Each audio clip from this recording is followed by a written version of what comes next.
Corona महामारी रे स्वेच्छाकृत योद्धा भाव में सामिल होइथिबा संगठन मानक मध्य युव आर्य समाज अन्यतम। पंडित वीरेंद्र पण्णाଙ୍କ आदर्श रे चलीछि एही संगठन।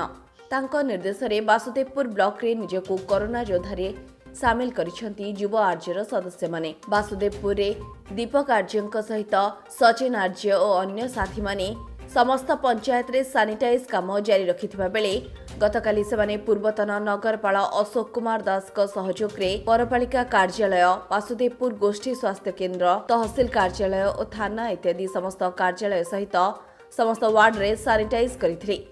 सेमानकर एहिपरि समाज सेवा पाई पूर्वतन नगरपाल सेमानकु प्रशंसा करिसेंती। तो संकल्पबद्ध भद्रक जिला ते करिबु सरकारंकर कौन प्रशासन आमको सहायता मिले ताले आम सारा ओडिशार कवर करवा। आज आम म्युनिसिपालिटी पहुंचु, म्युनिसिपालिटी 2 दिन रही 23 वार्ड आ म्युनिसिपालिटी सहित आम सब कार्यक्रम सारू।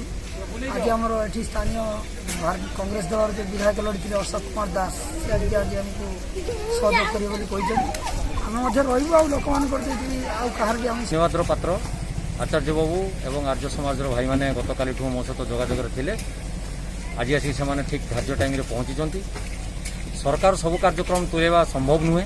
आम सरकार अधिक आशा करवा भी ठीक नुहे। सरकार कहले तो आम बुझाऊँ तेणु आम मैंने किसी कार्यक्रम करवा दरकार। तन्मध्यरु आर्य समाज आज बहुत बड़ पदक्षेप नहीं।